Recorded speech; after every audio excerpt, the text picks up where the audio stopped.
Ça va? Ça va, toi? J'étais malade la semaine dernière. Vous avez la grippe? Je crois que j'ai eu la grippe. Je sais pas, parce qu'en fait, je devais travailler quand même, donc j'ai même pas fait de test. C'est vrai, c'est très au chaos. Bah, j'étais un peu KO à la fin de la semaine. Le Noël, Ouais. le mortel. Et toi, ça va? T'as pas été malade, toi? Non, ça va pour l'instant.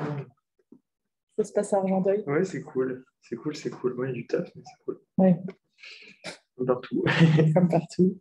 Je sais pas comment ça se passe à Mignot, parce qu'on récupère les patients de Mignot maintenant. Là. C'est vrai? Bah, certains patients, genre là, on a une autogreffe, c'est un patient qui normalement devait avoir son autogreffe à Mignot. Ils n'ont pas de rien, en fait, je crois. À Mignot? Mais nous non plus, on n'a pas de rien. Ah oui? Ah oui? Ouais. Ah ouais. Ah oui, mais je sais pas. Et ben, ce sera pas à nommer. Voilà, incroyable. C'est pas sûr, on va aller très loin avec ça. Volonté. J'ai envie de bien faire. Je peux masser.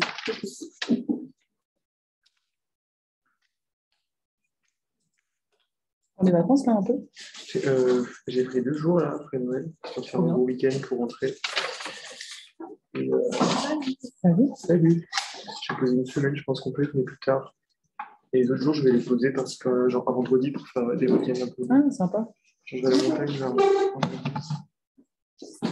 Bonne année. Ouais, bonne année. Oui, bonne année.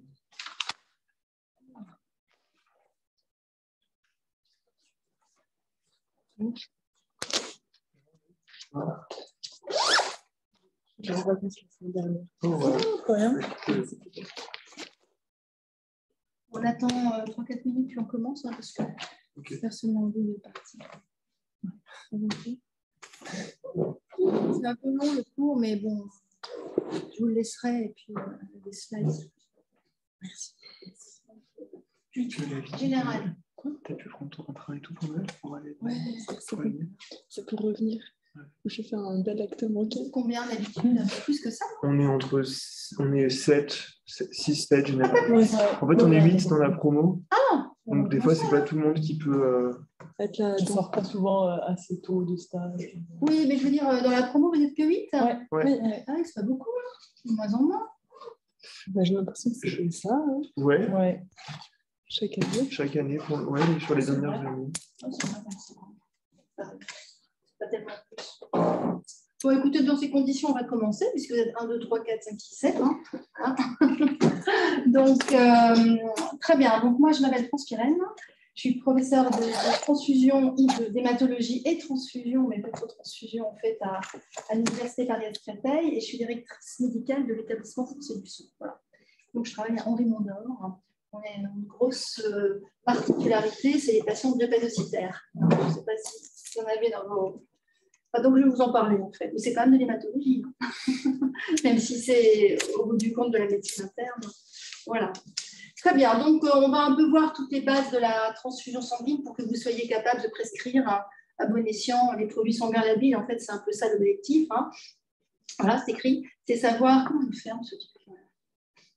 Vous m'arrêtez en face hein, si vous voulez poser des questions, etc. Donc, c'est savoir prescrire des produits sanguins labiles. Alors, les produits sanguins labiles, c'est des produits qui ne se conservent pas éternellement. Hein, c'est les globules rouges. Il y a quelqu'un qui parle? Plaquettes, plasma. Il y a un micro allumé. Le micro n'est pas allumé. Pas allumé. La parole est...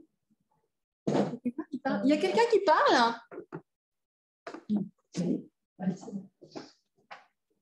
ne sais pas s'ils veulent poser des questions sur ça. Donc, on va aussi voir un peu les accidents immédiats et de la transfusion, savoir comment on prévient les complications transfusionnelles, puisque c'est une thérapeutique qui a quand même, malgré tout, des effets secondaires dans certains cas, et comment on transfuse au cours des greffes de CSH et que vous puissiez comprendre vraiment les incompatibilités ABO mineures, majeures, etc. Voilà, donc la prescription. Alors moi, j'ai pris un exemple de la prescription de Henri Mondor, qui est déjà une vieille prescription. Donc la prescription, eh bien, déjà, un premier point, toute prescription incomplète peut retarder une transfusion, parce que vous allez avoir le technicien de l'EFS qui va vous appeler, il va vous demander des renseignements complémentaires qui ne sont pas indiqués. Donc ça veut dire quoi une transfusion complète, une prescription complète? C'est l'identité, bien sûr, complète du patient, c'est l'identité du prescripteur, c'est la date et l'heure de la prescription, parce que parfois il peut y avoir des retards, donc c'est bien qu'il y ait une trace de l'heure à laquelle vous avez prescrit vos produits. Et ensuite, ça c'est très important à remplir, c'est le degré d'urgence de votre prescription. C'est vrai qu'en hémato, à part un patient qui saigne, qui a besoin de plaquettes immédiatement, il n'y a pas d'urgence, souvent d'urgence vitale, hein, pas comme quand un patient saigne sur le bord de la route, je dirais. Enfin, toujours est-il qu'il y a 3 degrés d'urgence qu'il faut connaître, parce que ça a un impact sur les analyses qui ne seront pas réalisées et qui, du coup, vont un peu dégrader la sécurité immunohématologique. Hein. Donc, il y a l'urgence vitale immédiate, c'est-à-dire que vous avez besoin du sang sans délai. Hein. Et donc, là, ça engage la responsabilité du prescripteur, puisque là, les produits vont être délivrés sans qu'on fasse de RAI, sans qu'on fasse de groupe sanguin, sans qu'on fasse quoi que ce soit, et ils sont réalisés a posteriori. Ensuite, l'urgence vitale, c'est quand on a une délivrance, qu'on veut du sang pas au-delà de 30 minutes. Là aussi, on n'a pas toujours le temps de tout faire. Peut-être parfois la RAI, si elle est négative, encore on peut la faire. Enfin, on peut faire parfois un groupe. On peut faire un groupe en général en 30 minutes, mais c'est quand même très court. Et un tube accompagne la prescription et tout ça est réalisé après. Et enfin, l'urgence vitale relative, c'est 2 à 3 heures. En règle, c'est compatible avec la réalisation des analyses.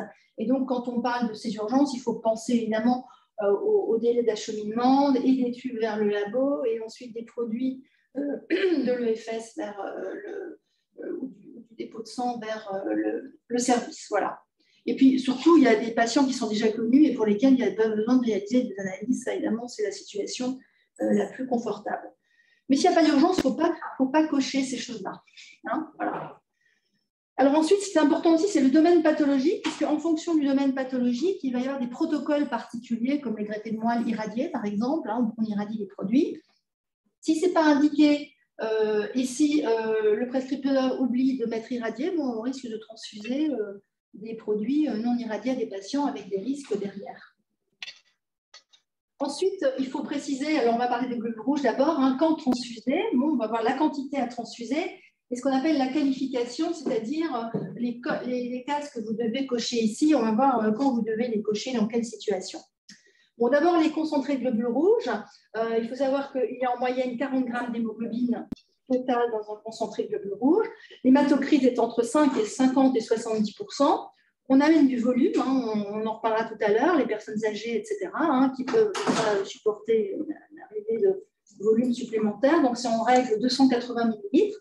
Bon, les produits se conservent 42 jours à 4 degrés et ils sont déleucocytés. Ça, c'est pour tous les produits sanguins.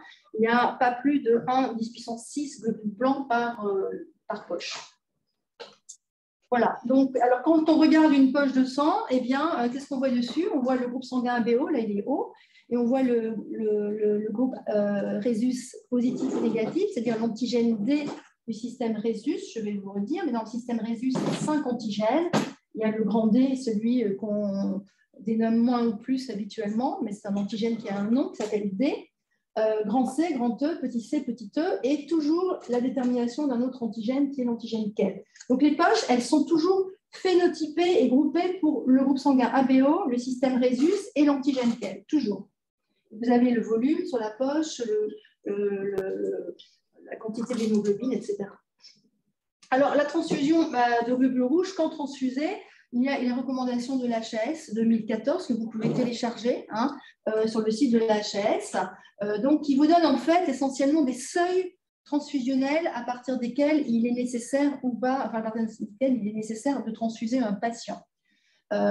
Donc les seuils ils vont être déterminés, mais en fait, quelles que soient les recommandations, en fait, il faut transfuser un patient en fonction de la tolérance clinique de l'anémie. Des patients, par exemple, drépanocytaires qui sont à 6 grammes et qui se portent bien à 6 grammes, c'est l'anémie chronique, et de la cinétique d'installation de l'anémie. Évidemment, plus elle s'installe vite, moins elle est bien tolérée. Donc, c'est quand même 2 éléments importants, au-delà des seuils qui sont indiqués dans l'HAS. Alors, voilà comment ça se présente, l'HAS.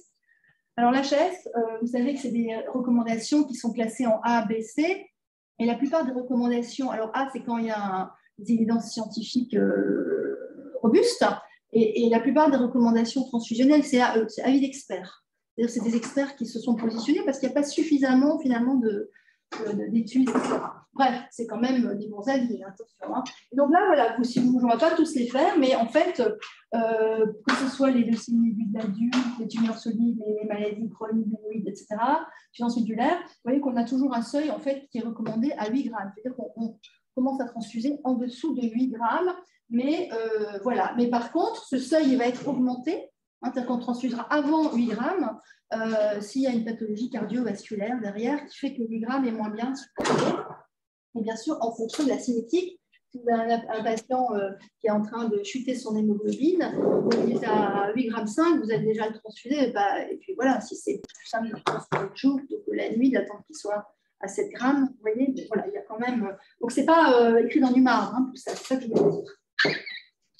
Alors, quelles sont les quantités qu'on va transfuser? Chez l'enfant, la quantité, c'est 3 à 4 millilitres par kilo de concentré de globules rouges. Ça augmente l'hémoglobine de 1 gramme par décilitre.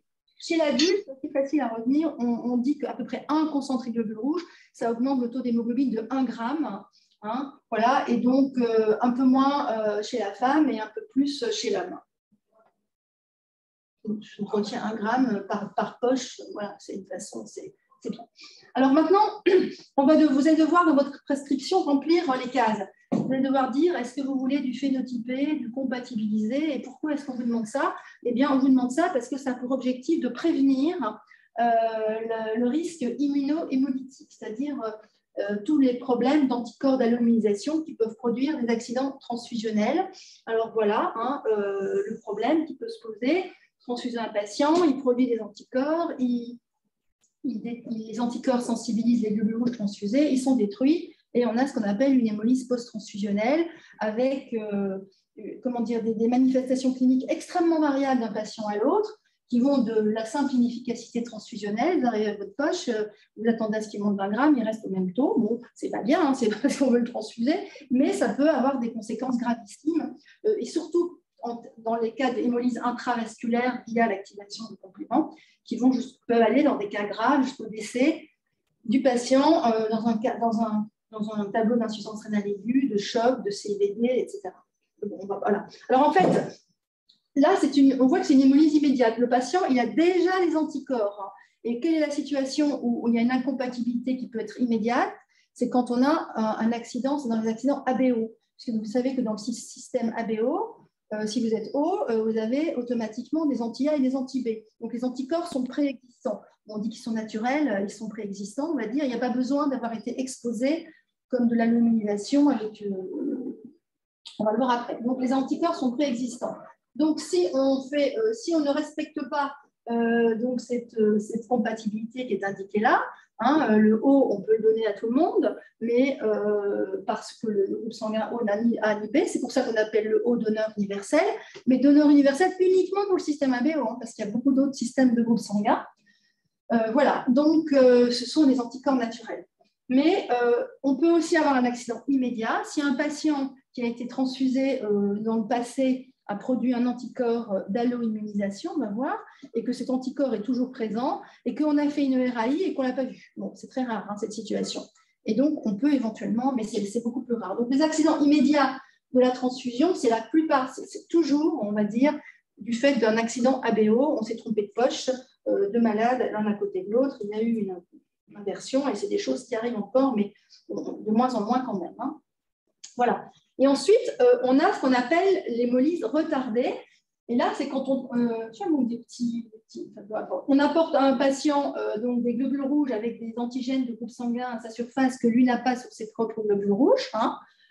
Et donc, il a déjà été exposé auparavant. Il a dans sa mémoire qu'il a déjà été exposé. Il va restimuler ces mémoires et au bout de 2 à 4 jours, eh bien, on va voir arriver à nouveau des anticorps, et là, on aura un accident qu'on appelle retardé, une hémolyse, avec les deux possibilités de mécanismes. Mais quand on est dans une hémolyse retardée comme ça, c'est plutôt de l'hémolyse intra-tissulaire, enfin via les macrophages, c'est des tableaux un peu moins graves que dans les accidents ABO. Et alors, quels sont les groupes sanguins qui génèrent ces anticorps qu'on appelle d'allo-immunisation? Eh bien, c'est les antigènes du système Rhésus, l'antigène grand D du système Rhésus, ce fameux facteur Rhésus en question, c'est l'antigène le plus immunogène des antigènes de groupe sanguin. Ensuite, donc, il y a 5 antigènes. Ensuite, il y a l'antigène KEL du système KEL. C'est un seul antigène dans ce système qui est très immunogène. Ensuite, il y a 3 autres systèmes un peu moins immunogènes. Je vous le dis parce que vous allez voir après les différents protocoles qu'on applique. Il y a le système DUFI avec 2 antigènes, DUFI-A et DUFI-B. JK ou KID avec 2 antigènes, JK-A et JK-B. Et ensuite, un système qui s'appelle MNS avec 2 antigènes, grand S et petit s. Là, je vous parle de 5 systèmes de groupe sanguin. Il y en a 44. Mais ce sont les systèmes les plus impactants et dangereux en transfusion. Donc, comment on va prévenir ce type d'accident? Eh bien, primo, c'est connaître le transfusionnel. Un patient qui, dans le passé, avait déjà produit, je ne sais pas, je dis n'importe quoi, un anti-JKA, par exemple, eh bien, si on n'en a pas la connaissance, on ne va pas appliquer de compatibilité pour le JKA, on ne va pas donner du JKA négatif et on va restimuler. Voilà. Donc, c'est important d'avoir des dossiers transfusionnels bien tenus. Voilà, donc c'est déjà un premier point dans la prévention, mais pour l'instant, on va retourner à notre prescription. Donc, on va prévenir ces systèmes-là, phénotypés, compatibilisés, on va voir. C'est donc pour prévenir en fait ces accidents, pour prévenir l'alloimmunisation et de possibles accidents transfusionnels derrière, mais c'est aussi pour prévenir la production d'anticorps chez les femmes jusqu'à la fin de la période procréative, puisque si on transfuse à une femme des globules rouges, des globules rouges qui sont positifs pour des antigènes qu'elle n'a pas, mais qui sont positifs pour des antigènes qu'a le bébé en revanche, eh bien, elle peut produire des anticorps, et ensuite, les anticorps ils vont passer la barrière placentaire et ils vont détruire donc, les globules rouges du bébé. Et donc, c'est la maladie hémolytique du nouveau-né. Donc, la maladie hémolytique du nouveau-né, évidemment, la première cause, c'est via les antigènes, c'est via les globules rouges du fœtus, mais ça peut être aussi induit par une transfusion préalable où on a généré des anticorps. Voilà, donc la maladie hémolytique du nouveau-né, on ne veut pas que ça se passe parce que c'est quelque chose de très grave. Et donc, c'est la raison pour laquelle, eh bien, on va prévenir ce risque immunohémolytique avec les analyses pré-transfusionnelles et avec ce qu'on appelle une qualification adaptée des produits sanguins que vous allez délivrer, que vous allez prescrire. Alors, la prescription, d'abord les analyses. Donc, quand vous allez prescrire, il faut en même temps prescrire des analyses. Donc, il y a une chose qui est obligatoire, c'est de faire le groupe ABO Rhesus-Kel, c'est-à-dire la détermination du groupe sanguin ABO, des 5 antigènes RH, grand D, grand C, grand E, petit c, petit e, et de l'antigène KEL. Bon, c'est fait 2 fois sur 2 prélèvements, etc. Voilà, donc ça, je ne rentre pas dans les détails. Bon, en règle générale, c'est assez court, une demi-heure. Et ensuite, il faut systématiquement, avant une transfusion, donc si vous voulez faire le groupe ABO-RH-KEL, ça va permettre de mettre en place la compatibilité ABO, et on va voir après, vis-à-vis du RH-KEL, ce qu'on va faire. Et ensuite, c'est faire la RAI, c'est-à-dire la recherche d'agglutinine irrégulière, c'est-à-dire la recherche d'anticorps anti-érythrocytaires autres que les anti-A et les anti-B du système ABO. Puisque ces anticorps-là, on va aussi en tenir compte s'ils sont présents et préexistants avant une transfusion, parce que le patient a déjà été transfusé avant ou parce qu'une femme a été enceinte et s'est immunisée vis-à-vis du bébé. Donc, une RAI, quand c'est valable 72 heures, 3 jours, c'est à cause de la cinétique des anticorps. C'est assez arbitraire, 3 jours. Comme ça, on a dit 3 jours, on aurait pu dire 2 jours et demi, 4 jours. C'est un peu arbitraire, mais c'est comme ça. Et le temps de réalisation, quand c'est négatif, tout va très bien, ça va très vite. Mais si c'est positif, il va falloir derrière déterminer, il va falloir aussi déterminer la spécificité des anticorps et ça prend plus de temps. Alors, je ne sais pas si je l'explique là. Non, mais ça n'a pas d'importance. Bref, une RAI, ça sert à mettre en évidence des anticorps anti-érythrocytaires et leur spécificité. Alors, du coup, voilà. Donc, après, on a fait les analyses. On connaît l'âge des patients, on sait si c'est une femme ou un homme, on connaît la pathologie, et donc, quelle qualification, qu'est-ce que vous allez devoir cocher? Alors, ce qu'on appelle un CGR standard, eh bien, ça veut dire qu'on ne va se préoccuper que de la compatibilité ABO et de l'antigène D du système Rhesus. C'est ça. Par exemple, une personne âgée qui vient pour une prothèse de hanche, qui n'a jamais été transfusée dans sa vie, etc., eh bien, on va prescrire des CGR standards. C'est-à-dire qu'on ne va pas tenir compte les autres antigènes de groupe sanguin parce qu'il n'y a pas nécessité, il ne va pas être transfusé 40 000 fois. Et voilà. C'est donc le minimum réglementaire pour tous les patients. Ensuite, le second degré, si vous voulez, de compatibilité un peu plus au-delà, c'est ce qu'on appelle les CGR phénotypés résusquels. Ça veut dire qu'on va appliquer la phénocompatibilité, bien sûr, ABO, ça c'est voilà. Ensuite, RHD, mais aussi grand C, grand E, petit c, petit e et quel. C'est-à-dire que si, alors chez qui on va appliquer cette phénocompatibilité? Chez les patients polytransfusés, parce que plus on transfuse, plus on expose les patients aux antigènes de groupe sanguin, plus ils ont le risque de produire des anticorps. Chez les femmes, on a mis 50 ans à la limite, bon, moins de 50 ans à cause de cette fameuse maladie multiple du nouveau-né. Et chez les patients qui sont déjà immunisés, et qui sont déjà immunisés, parce qu'on considère qu'un patient qui est déjà immunisé, un patient pour lequel on avait délivré précédemment des CGR standards et qui a fait un anti-DUFIA, eh bien, on considère que c'est un haut répondeur. Il a répondu parce que l'alloimmunisation, ce n'est pas systématique, c'est 3 à 4% de la population qui produit des anticorps au décours de transfusion. Et donc, s'il a produit un anticorps, on considère quand même qu'il est répondeur. Donc, du coup, on va passer en phénotypé RHKL aussi pour prévenir l'alloimisation dans ces antigènes-là. Alors, ça veut dire quoi, donc, la phénocompatibilité? Si, par exemple, vous avez un individu qui est grand D+, grand C-, grand E-, petit C+, petit E+, et quel moins, eh bien, on lui apportera du grand C-, grand E-, quel moins. C'est ça la phénocompatibilité. Voilà.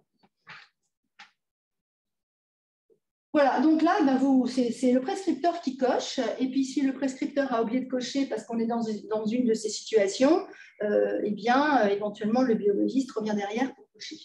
Mais il ne faut pas cocher par excès non plus. Il ne faut pas non plus demander du phénotypé quand ce n'est pas nécessaire. Parce qu'on réserve les poches phénotypées vraiment pour ceux qui en ont besoin. Voilà. Alors maintenant, quand la RAI est positive, c'est-à-dire que quand un individu a une RAI positive, donc autre que pour les antigènes RHKL, ou à un antécédent avoir une RAI positive du jour ou un antécédent de RAI dans l'historique avec un anticorps qui a disparu parce que c'est évanescent, ça veut dire la même chose. Ça veut dire que le patient, il est immunisé. Même si l'anticorps n'est plus dans la RAI du jour, vous le restimulez et au bout de 3 jours, comme je vous l'ai montré, les mémoires, et il réapparaît à nouveau dans le plasma. Donc, quand un individu a produit un anti-DUFIA, par exemple, eh bien, on va aller encore au-delà, on va faire du CGR phénotypé étendu, c'est-à-dire qu'on va encore étendre la compatibilité au groupe sanguin dont je vous ai parlé tout à l'heure. S'il a fait un anti-DUFIA, on va lui donner du DUFIA-. Et comme il a produit un anticorps, avant de délivrer le produit, donc on choisit la poche, et avant de l'envoyer dans le service, on va faire en plus au laboratoire, à ne pas confondre avec autre chose, on en parlera après, ce qu'on appelle une épreuve de compatibilité au laboratoire. C'est-à-dire qu'on va prendre une petite nouille de la poche qu'on a sélectionnée en fonction du phénotype ABO, RH, DUFIA-, par exemple, dans ce cas-là, et on va le mettre en présence du plasma et on va s'assurer que c'est bien compatible. Parce qu'on se dit peut-être qu'il a produit un anticorps et donc on va quand même vérifier que la poche, on l'a bien choisie, il n'y avait pas un autre anticorps qui reconnaîtrait la poche et qu'on n'aurait pas vu, etc. C'est une épreuve de plus sécuritaire. Alors, il y a enfin une dernière chose qui est réalisée dans toute transfusion. Ça, c'est l'infirmière qui le réalise sous la responsabilité du prescripteur. Et ce n'est pas un examen de laboratoire. Donc, il ne faut pas le confondre avec l'épreuve de compatibilité au laboratoire que je viens de vous expliquer. C'est réalisé au lit du malade et c'est simplement pour vérifier la compatibilité ABO. C'est-à-dire qu'on prend un petit échantillon de la poche de sang, on prend un petit échantillon de globules rouges du patient, et puis on teste avec un anti-A et un anti-B pour voir si on est bien avec de O, de B, ou si ce n'est pas les mêmes groupes, si c'est bien compatible. Voilà. Le contrôle ultime du malade. Voilà. Donc, ça se présente comme ça. Vous voyez, vous avez le patient, un petit carré là pour le patient et on va mettre les globules rouges du patient et l'autre le culot. Et ensuite, on va de sang, on va la mettre dans l'anti-A et dans l'anti-B des deux côtés. Et donc, vous voyez là, par exemple, on voit qu'entre le patient et la poche, on a des réactions identiques. Donc, avec l'anti-A et l'anti-B. Donc, c'est bien, c'est facile, c'est identique. Donc là, on transfuse. Là, dans le deuxième cas, on n'a pas des réactions identiques. On n'a pas des réactions identiques. On voit que le patient eh ben, il réagit avec l'anti-A et avec l'anti-B, donc a priori, il est quoi? Oui, il est AB. Hein, la poche, elle réagit qu'avec l'anti-A et pas avec l'anti-B, donc la poche, elle est A. Donc, enfin, il y a la réponse. Donc là, on est compatible. Hein. Du AB, il peut recevoir du A, parce que du AB n'a ni anti-A ni anti-B. Donc, quand il y a une agglutination chez le patient qui est absente chez le produit, eh bien, on peut transfuser. On est compatible. Et là, dans le dernier cas, eh ben, vous voyez que là, ça ne va pas du tout. On voit bien que le patient, il n'agglutine pas, il est haut. La poche, visiblement, elle est A. Là, c'est stop. On ne transfuse pas, il y a eu une erreur. Okay. Donc, ça sert à ça, le contrôle ultime du malade. Voilà. Alors maintenant, il y a d'autres qualifications que vous pouvez cocher quand vous vous demandez. Par exemple, déplasmatiser. Alors, dans une poche de sang, il reste de concentrés globules rouges, il reste toujours, comme son nom l'indique, c'est centrifugé, mais il reste quand même un petit peu de plasma. Donc, 20 millilitres de plasma peut-être. Et donc, le plasma, c'est des protéines qui peuvent être allergisantes, liées à les protéines.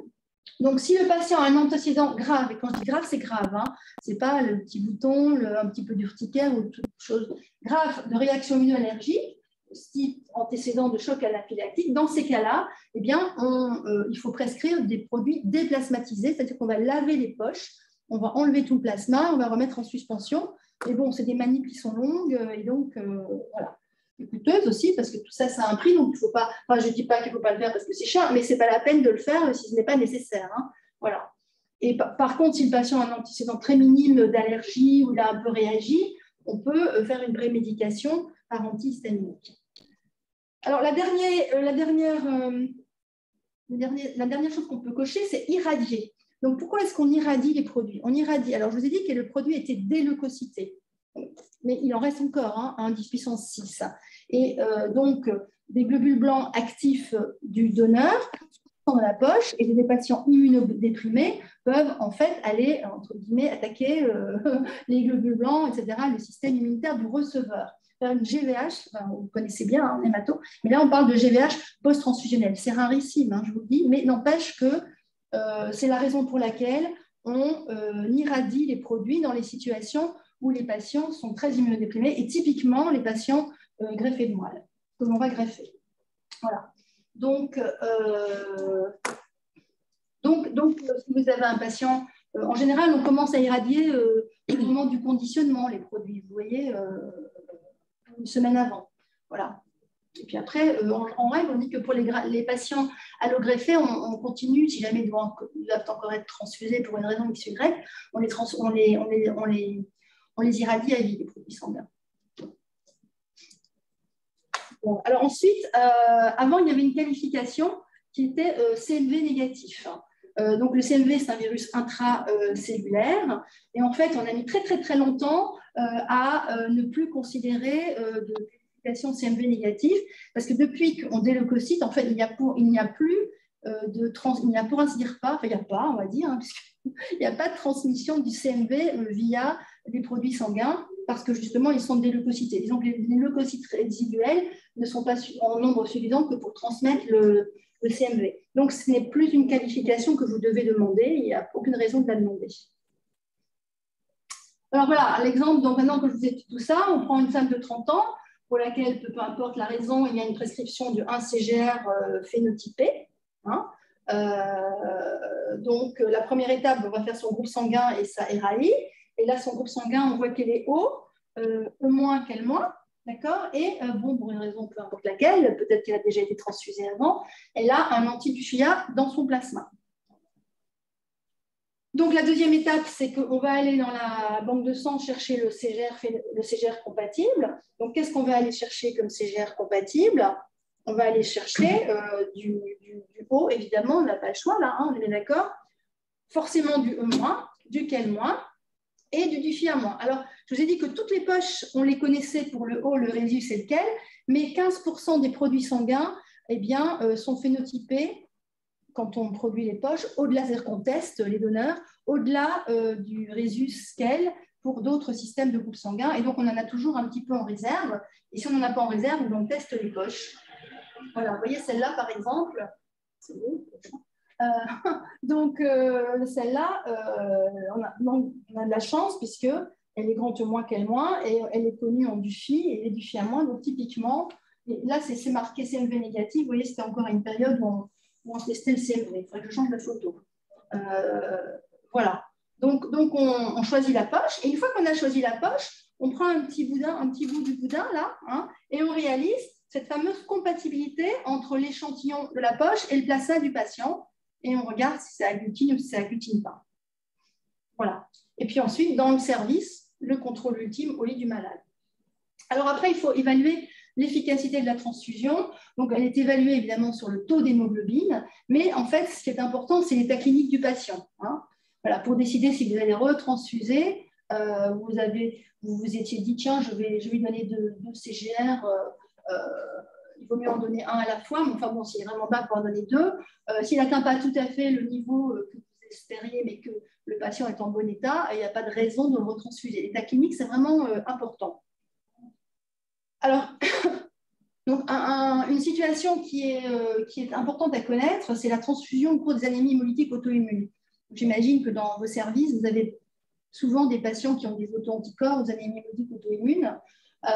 Et donc là, eh bien, on est bien embêté parce que les auto-anticorps, quand on va faire une RAI, alors je ne peux pas vous expliquer la RAI parce que c'est beaucoup trop long, mais l'auto-anticorps, par définition, pour ainsi dire, il reconnaît des antigènes sur les globules rouges qui sont des antigènes de fréquence élevée. Donc, ils vont être positifs avec n'importe quel globule rouge testé. Et donc, la RAI, elle va être ininterprétable, ça va être très, très compliqué.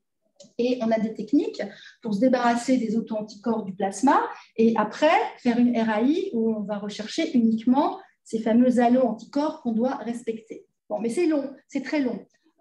Et donc, c'est la raison pour laquelle, alors en plus, quand il y a des auto-anticorps, ils vont aussi aller se fixer sur les globules rouges transfusés et en général, les rendements transfusionnels ne vont pas être excellents, hein, il faut le savoir. Voilà. Mais donc, parfois, le labo, il peut vous appeler. Vous avez un patient qui arrive aux urgences avec une anémie hémolytique auto-immune vraiment très basse et tout, mal toléré, très mal toléré. Le labo va vous appeler, il va vous dire, oh là là, j'ai des anticorps partout, j'ai des techniques supplémentaires, ça va me prendre 5 heures. Si vous pensez, vous, qu'il y a une urgence vitale à transfuser, les analyses en sont mortes. On les laisse tomber. Il y a plus de risques, surtout si le patient n'a jamais été transfusé avant, et que c'est un homme, en plus, il n'y a pas de raison qu'il ait des allo-anticorps, vous voyez. Donc, vous insistez bien pour dire non, moi je veux mes produits, c'est trop, mon patient, il n'est pas en bon état. C'est ça qui prime dans les anémies hémolytiques auto-immunes. Hein. C'est vraiment la situation clinique du patient. Je le dis parce qu'on a déjà eu on avait eu une fois une situation à Mondor où il y avait eu, disons, une communication un peu compliquée. Pas compliquée, mais c'était pas compris entre l'interne et le biologiste. Donc, l'interne a attendu un peu, enfin, n'a pas vraiment osé réclamer, si je puis dire, hein, le produit, et le patient a fait quand même oui, pas mort, hein, mais il a fait un arrêt cardiaque, et puis après, voilà. Hein, donc, c'est vraiment très, très, très important. Voilà. Donc, important de pouvoir réaliser des analyses transfusionnelles, mais les analyses peuvent être longues car interférentes d'auto-anticorps. Après, si on a le temps, hein, si le patient a une anémie hémolytique auto-immune, bien sûr qu'on privilégie de faire les analyses, et ça peut prendre du temps. Mais mais voilà. Puis après, s'il y a des aiguilles froides, il faut savoir que les CGR doivent être réchauffés. Et puis, quand on transfuse des patients un peu à l'aveugle parce qu'on n'a pas pu faire les analyses, il faut bien les surveiller, voir s'ils ne font pas des réactions bizarres, etc. Voilà. Et à distance aussi. C'est quoi ça? Voilà, à aucun moment, voilà, c'est ça. Vous voyez, c'est marqué dans les recours HS. À aucun moment, la transfusion ne devrait être écartée lorsqu'elle est cliniquement justifiée, même si les produits sont incompatibles. Ils sont incompatibles avec les auto-anticorps, hein, puisque les auto-anticorps, ils vont être positifs avec tous les CGR que vous allez tester. Le risque de la non-transfusion étant souvent plus important que le risque de la transfusion. Hein, voilà. Donc, c'est vraiment, j'insiste là-dessus, parce que si vous avez le cas un jour, c'est souvent le patient qui arrive aux urgences, hein, avec une anémie hémolytique auto-immune de découverte comme ça. Eh bien, si vous pensez qu'il a besoin d'être transfusé, il faut insister auprès de votre laboratoire. C'est marqué dans vos recours. Bon, alors maintenant, un autre exemple de polytransfusion, c'est la drépanocytose. Alors, c'est des patients polytransfusés. Vous connaissez la maladie, je n'ai pas besoin de l'expliquer. Donc, on les transfuse dans quelle situation pour traiter les épisodes aigus, c'est-à-dire les crises vaso-occlusives. Beaucoup de patients, et notamment les plus petits enfants, sont transfusés avec des échanges transfusionnels pour prévenir les AVC, ou bien c'est des adultes qui ont déjà eu des AVC, donc du coup, on les met sous échange toutes les 6 semaines pour prévenir la récurrence de ces accidents. Et aussi, chez les patients très symptomatiques, on peut les mettre sous échange transfusionnel. Donc, évidemment, il y a d'autres traitements pour la drépanocytose. Moi, je vous parle que... Mais c'est quand même un élément très important de l'arsenal thérapeutique de la drépanocytose. La problématique, ce sont des patients, en général, donc d'origine africaine ou antillaise.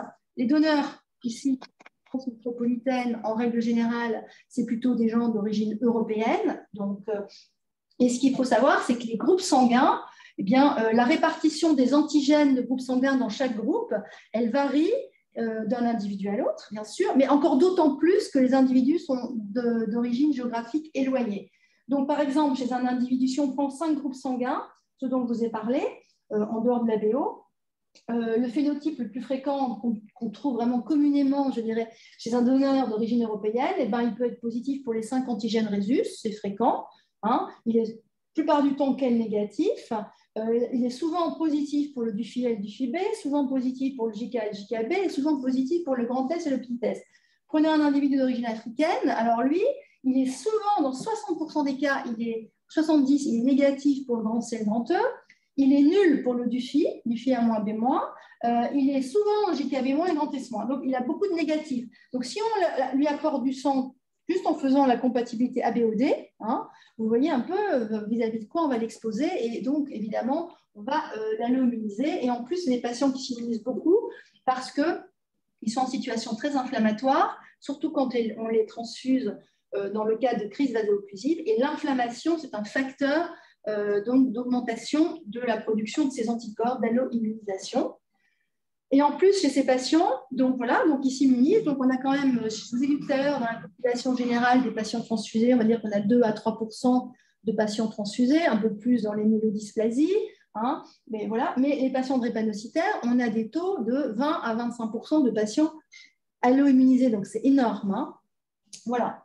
Et en plus, ils font ce qu'on appelle très fréquemment, quand ils produisent des anticorps au décours d'une transfusion, ils font donc les anticorps qui apparaissent de manière retardée, vont se fixer sur les globules rouges, évidemment, transfusés, et ils vont faire des hémolyses post-transfusionnelles, mais vraiment gravissimes, dont la physiopathologie n'est pas toujours bien connue. Et donc, c'est surtout au décours d'une transfusion ponctuelle qu'ils font ces accidents, parce que qui dit transfusion ponctuelle dit transfusion dans une situation de crise, et en général dans des situations plus inflammatoires. Ce n'est pas tellement les patients transfusés chroniques. Alors, ils ont des caractéristiques particulières. Donc, l'hémolyse post-transfusionnelle chez ces patients, elle a des caractéristiques particulières. C'est des patients, ils sont transfusés pour une crise, un syndrome thoracique aigu, par exemple. Et puis, une semaine après, ou 4-5 jours après, ils reviennent aux urgences et ils sont à nouveau en crise vaso-occlusive. Donc, la personne qui les voit là aux urgences se dit bah, c'est que ma transfusion n'a pas été efficace. Voilà, il refait une crise et hop, il retransfuse. Mais en fait, c'est souvent le signe d'une hémolyse post-transfusionnelle que chez un patient drépanocytaire qui revient une semaine après comme ça et avec à nouveau des crises, c'est probablement parce qu'il est en train de faire une hémolyse post-transfusionnelle. Donc, c'est vraiment un symptôme important. Après, bien sûr, il y a d'autres symptômes qui orientent vers l'hémolyse, comme les urines foncées. C'est l'hémolyse intravasculaire, souvent chez ces patients, pour des raisons d'activation du complément augmentée par rapport à la population générale, avec parfois l'anémie qui peut descendre extrêmement bas, LDH élevé, et souvent en plus une réticulopénie qui aggrave encore l'anémie puisqu'il n'y a pas de régénération. Et en fait, on parle souvent chez ces patients-là d'hyperhémolyse, en fait, parce que le taux post-transfusionnel au décours pendant cet accident, il est inférieur au taux pré-transfusionnel. C'est-à-dire que le patient est à 6 grammes, on le transfuse de poche, donc dans le décours immédiat, il est à 8 grammes, avec son hémoglobine A, A qui monte à peu près de 30%, de 10 à 15% par poche. Voilà, et puis 6 jours après, on le retrouve à 4 grammes. Voilà. Et en fait, quand on le retransfuse, il faut éviter de le retransfuser, sauf évidemment il est en situation d'urgence vitale, parce qu'on potentialise un peu cette cette hémolyse. Donc, ça veut dire quoi? Alors, c'est pour ça que je vous en parle, parce que vous pouvez être amené à être aux urgences dans vos hôpitaux différents de garde, je ne sais pas, ça doit vous arriver. Et donc, si vous avez un patient drépanocytaire qui arrive aux urgences, qui fait une crise vaso-occlusive, la première chose à lui demander, c'est s'il a été transfusé récemment. Et s'il a été, alors on met 3 semaines, mais c'est moins en général, parce que l'accident, il arrive en général au bout de 6 à 7 jours, mais bon, c'est pour être large.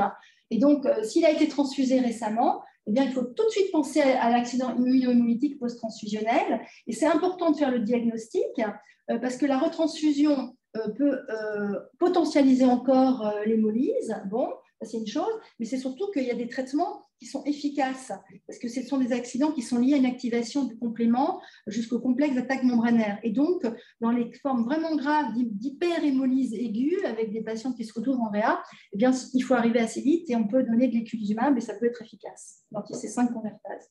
Bon, enfin bref. Voilà, donc c'était juste pour attirer votre attention là-dessus. Alors, l'autre risque spécifique de la transfusion, c'est la surcharge en fer. Donc, il faut savoir que chaque transfusion de CGR apporte 200 mg de fer et qu'on n'en élimine que 1 mg par jour. Donc, on considère qu'après 20 CGR transfusés, un patient peut être en surcharge. Et donc, on fait une chromatose induite. Et donc, c'est les patients polytransfusés, syndromyéloplastique, aplasie, SPA, tout ça, des patients qui nécessitent des transfusions de globules rouges au long cours. Eh bien, il est important de prévoir une chélation précoce du fer chez les patients polytransfusés, donc les drépanocytaires, les dysplasie. Voilà, donc vous voyez, je vais parler de globules rouges, parce que je dois vous parler des 3 produits. Donc, vous pouvez me poser des questions si vous avez des questions. Ça va? Je parle vite. Donc, ensuite, la transfusion de plaquettes. Alors, les plaquettes, ça, c'est des produits que vous devez vous prescrivez souvent aussi.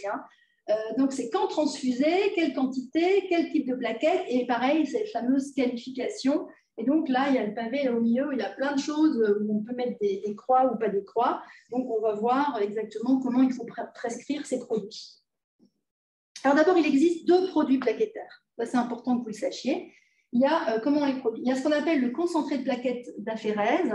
Donc, en fait, le donneur, il est branché à un séparateur et on lui extrait exclusivement les plaquettes. Donc, c'est l'aphérèse. Donc, on obtient un produit plaquettaire. Enfin, il n'y a pas de, il y a des globules rouges visuels, etc.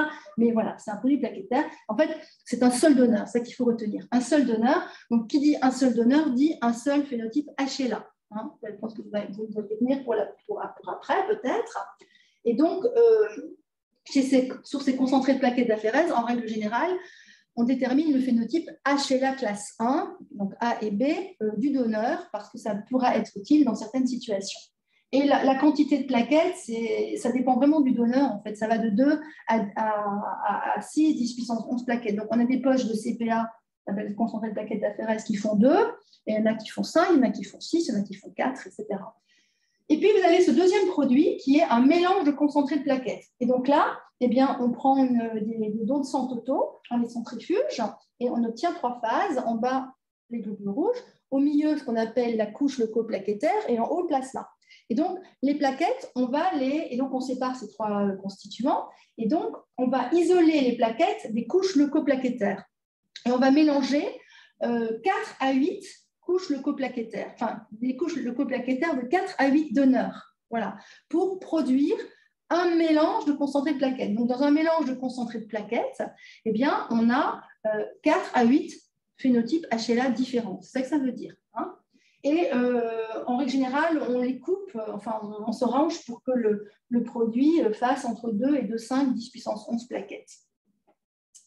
Alors, on les conserve comment, ces produits? À température ambiante, sous agitation permanente. Alors c'est pareil, ça reste là depuis 12 ans. Avant, on pouvait les conserver que jusqu'à 5 jours à cause du risque bactérien, je vais vous expliquer. Maintenant, on peut les conserver 7 jours. Bon, ceci étant, les plaquettes à J7 recirculent moins bien que des plaquettes à J2 et fraîches. Mais bon, elles sont efficaces quand même, mais elles vont peut-être moins bien recirculer.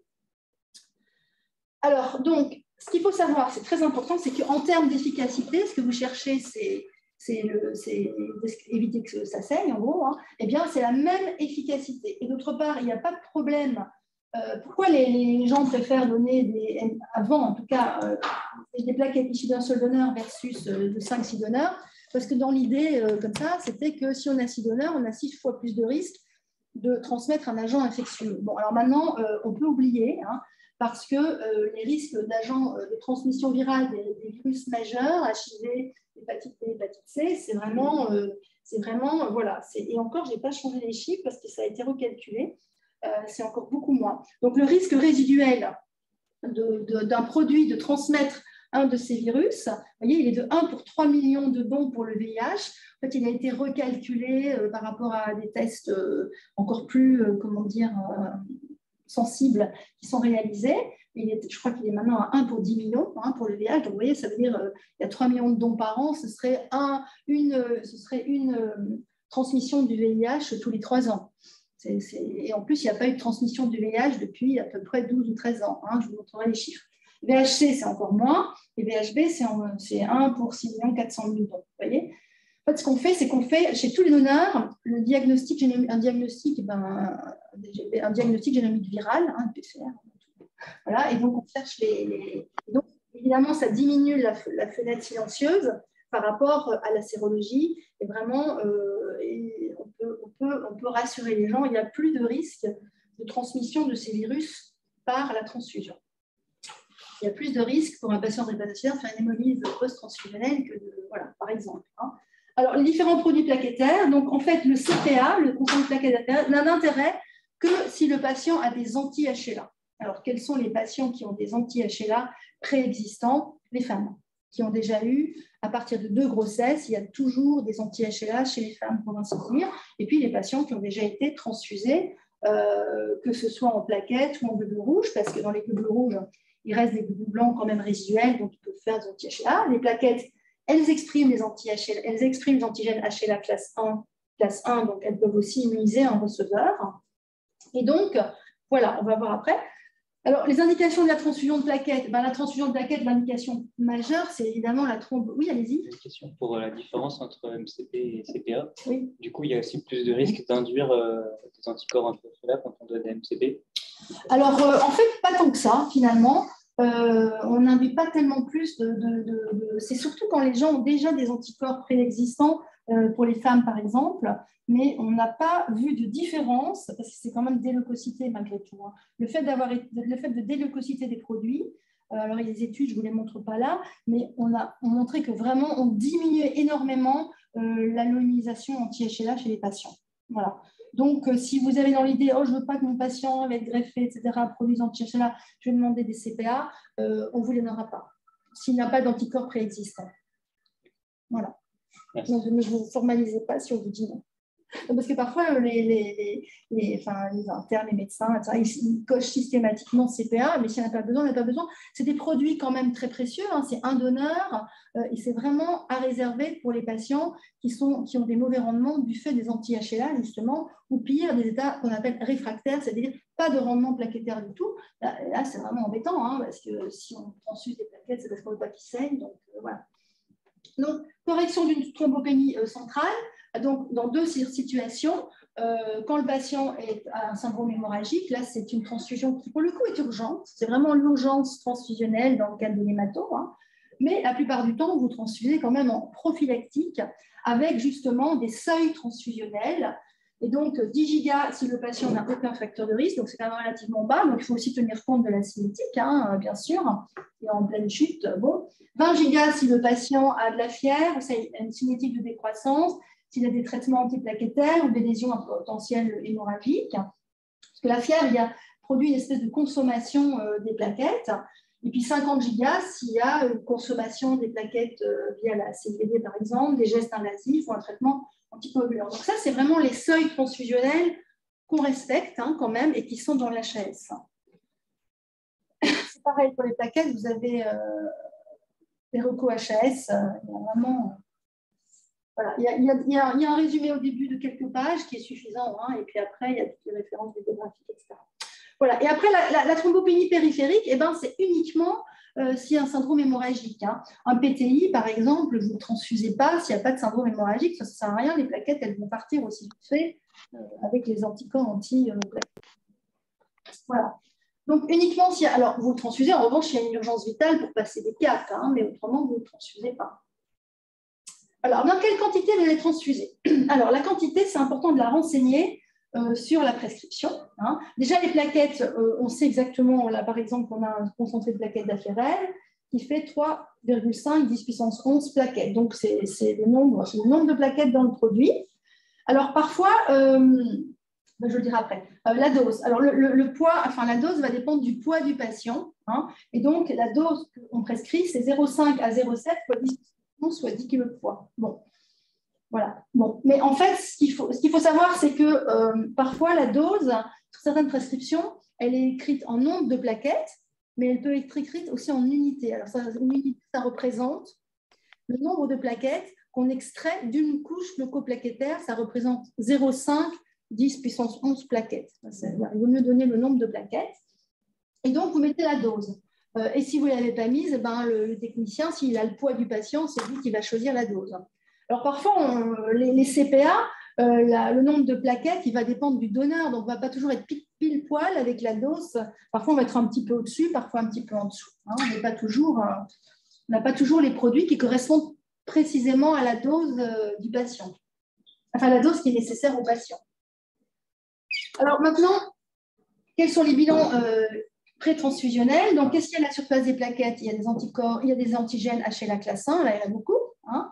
Il y a des antigènes spécifiques des plaquettes, human platelet antigène, d'accord? Et il y a de l'ABO. Il y a des antigènes du système ABO. Mais les antigènes du système ABO, ce n'est pas comme les globules rouges. Hein. Ils sont très dispersés. Ils ne sont pas tout serrés, hyper denses sur les plaquettes. Donc, c'est pas la compatibilité ABO des plaquettes, elle n'est pas obligatoire. Mais ça n'empêche qu'on fait quand même un bilan ABO-RHKL parce qu'on peut avoir un intérêt à respecter le groupe ABO en première intention, parce que des plaquettes, on n'en a pas 40 000 hein, dans les banques de sang à disposition. Donc, on doit les choisir en fonction de différents critères. Par exemple, si on sait que le patient a des anti-HLA et que vraiment il faut respecter, etc., mais que l'ABO ne colle pas, eh bien, on va peut-être privilégier les anti-HLA plutôt que l'ABO. Voilà. Mais, bon, donc l'ABO, si on peut comment dire, respecter l'ABO, on respecte. Si on ne peut pas le respecter, ce n'est pas dramatique. Alors, maintenant, donc, il y a un grand débat là-dessus. Quand est-ce qu'on fait des anti-HLA chez les patients qui vont être transfusés en plaquettes? Alors, il y en a qui ne le font que quand les patients commencent à avoir un mauvais rendement transfusionnel. Et il y a d'autres sites, comme ici, par exemple, à Saint-Louis, je ne sais pas où vous êtes les uns et les autres, ou comme même dans mon hôpital, où systématiquement, quand on sait qu'un patient va avoir des transfusions itératives en plaquettes, on teste ces anti-HLA avant. Alors, s'il a des anti-HLA, ce n'est pas pour autant que ces anti-HLA vont induire un mauvais rendement transfusionnel, parce que d'abord, ce n'est pas sûr qu'on lui amène, en prenant au hasard le HLA qui correspond à ces anticorps, primo. Secondo, les anti-HLA, il y en a qui fixent le complément, d'autres qui ne fixent pas le complément. Bon, voilà, donc ce n'est pas parce qu'il y a des anti-HLA que pour autant, systématiquement, il y aura un mauvais rendement plaquettaire. Il faut le savoir. Ça n'empêche que on recommande, les amis experts, il est recommandé de rechercher l'existence d'une analyse anti-HLA avant toute transfusion chez les patients à risque d'élimination préalable, essentiellement les femmes ou les individus qui ont déjà été transfusés, et en cas de mauvais rendement transfusionnel. Alors, on ne sait pas si c'est ces deux situations et s'il y a un mauvais rendement transfusionnel. Bon, voilà. Donc, c'est plutôt chez les sujets qui ont des risques d'être déjà immunisés et chez les sujets qui ont un mauvais rendement transfusionnel. Et donc, il y a des endroits où on ne fait que s'il y a un mauvais rendement transfusionnel. Hein. Ça, c'est vraiment les pratiques qui varient. Alors, si les anti-HLA sont positifs, eh bien, on détermine chez les patients leur phénotype HLA. Hein. Voilà, toujours intéressant de savoir. Et donc, alors, puisqu'il y a une invasion qui vont être transfusée pour les patients qui vont être transfusés de manière itérative. Alors, le choix du produit. Donc, comme je vous l'ai dit, si les individus ne sont pas immunisés, en termes d'efficacité, c'est pareil. Hein, s'il n'y a pas d'anti-HLA. Maintenant, je vous l'ai dit, Alors, je vous l'ai dit tout à l'heure, si le prescripteur prescrit un CPA alors que le patient n'est pas immunisé ni en état réfractaire, le médecin de délivrance de l'EFS ou du dépôt peut appeler pour faire modifier la prescription. Ce n'est pas toujours bien vu parce que, vous voyez, parfois on se retrouve face à des prescripteurs qui disent non, moi je veux du CPA, mais non, on ne peut pas. On ne peut pas parce que c'est des produits rares et qu'on doit les réserver. Si on en avait à revendre, il n'y a pas de souci, mais ce n'est pas le cas. Donc, on doit hiérarchiser les indications, malheureusement. De toute façon, ça ne sert à rien de donner si un patient n'est pas immunisé.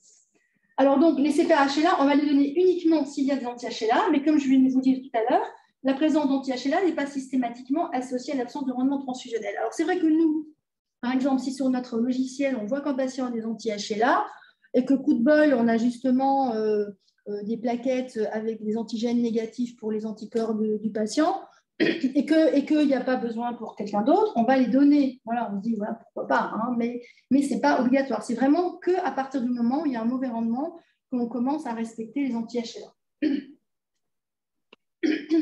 Alors maintenant, les qualifications, donc c'est la même chose que pour les CGR. On a commencé à 6 heures. Bon, donc c'est la même chose que pour les CGR. Donc, quand vous donnez, si vous déplacez, s'il y a une indication de déplasmatisation pour les CGR, eh bien, c'est aussi pour les plaquettes, parce qu'il y a aussi du plasma dans les plaquettes, il y en a même plus hein, que dans les CGR. Donc, voilà. Et ensuite, l'irradiation, c'est pareil. Si vous prescrivez des CGR irradiés, il faut aussi prescrire des concentrés de plaquettes irradiées, évidemment. Hein. Alors maintenant, avant, donc pour les globules rouges, l'irradiation, on irradie au rayon X à 20 degrés, je ne sais plus trop, enfin dans un appareil. En revanche, les plaquettes, depuis quelle année 2017. Depuis 2017, on leur fait un traitement. Toutes les plaquettes. Alors, je vous dis qu'elles étaient conservées à 20, entre 20 et 22 degrés, les plaquettes, donc à température ambiante. Donc, si un germe qui vient du donneur et qui s'est glissé dans la poche, eh bien, il va être dans une situation de prolifération possible. Alors qu'un CGR conservé à 4 degrés, il ne va pas trop proliférer, en fait. Donc, il y avait quand même un certain nombre, c'est vraiment le d'accidents vis-à-vis desquels on a trouvé des solutions. Il y a quand même un certain nombre d'infections bactériennes, enfin d'infections bactériennes transmises par la transfusion, voilà, c'est ça, avec les plaquettes. Et donc, depuis 2017, on fait ce qu'on appelle un processus d'inactivation des pathogènes. Et voilà comment ça marche. Donc, dans le produit plaquettaire, on met un produit qui est un intercalant de l'ADN qui s'appelle de l'amotosalen. Et après, on illumine la poche aux UVA et donc l'amotosalen s'intercale de manière irréversible. Et donc, il n'y a plus de possibilité de réplication de l'ADN. Donc, ça va empêcher des bactéries de se multiplier, mais ça va aller aussi dans tout ce qui a un noyau. Donc, ça va aussi être efficace sur certains virus et ça va aussi être efficace sur des globules blancs avec un noyau. Ça va les empêcher de se multiplier et d'avoir une fonctionnalité. Donc, on ne les irradie plus, puisqu'on a ce procédé qui, au départ, était pour inhiber les bactéries et qui, en fait, aussi inhibe la prolifération des globules blancs qui pourraient se multiplier chez un receveur immunodéprimé. Voilà. Alors maintenant, l'efficacité de la transfusion de plaquettes, bon, eh bien, évidemment, le mieux, c'est faire l'admiration. Oui. Du coup, il faut quand même cocher irradié pour les plaquettes. Oui, parce qu'il y a un prix supplémentaire. Donc, voilà, il faut cocher. Pour les patients greffés, on coche. Vous cochez. Donc, moi, je vous explique comment ça se passe, mais vous cochez quand même parce qu'en fait, il y a des tarifs qui sont réglementaires et qui déterminent l'irradié pareil, même si de toute façon, on le fait de façon systématique. Mais voilà, vous avez fait, je vais revenir un petit peu. Ça coûte très cher de faire tout ça. Il faut vous cocher. Voilà.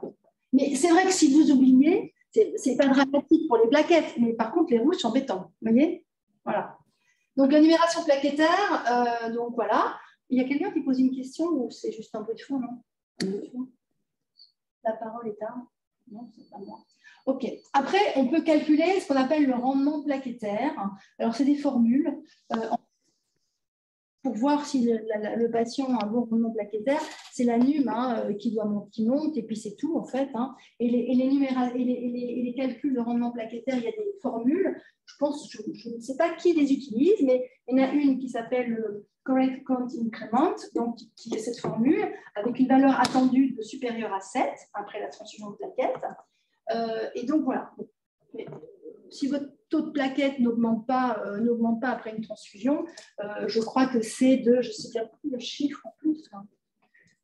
C'est 10 000 plaquettes par... Je sais plus. Bon, enfin bref, votre patient est à 20 000, s'il n'est pas à 50 000 après la transfusion, il faut vous poser des problèmes, quoi. Il faut vous poser la question d'un souci. Alors, un état réfractaire, c'est ça qui est vraiment le problème majeur avec la transfusion de plaquettes, c'est défini par une inefficacité transfusionnelle qui a été constatée après 2 transfusions de concentré de plaquettes. Et donc, on peut avoir 2 types de problématiques, 2 types de situations qui font qu'on a un mauvais rendement plaquettaire. On peut avoir soit une consommation excessive, donc parce qu'il y a une grosse rate, ou parce qu'il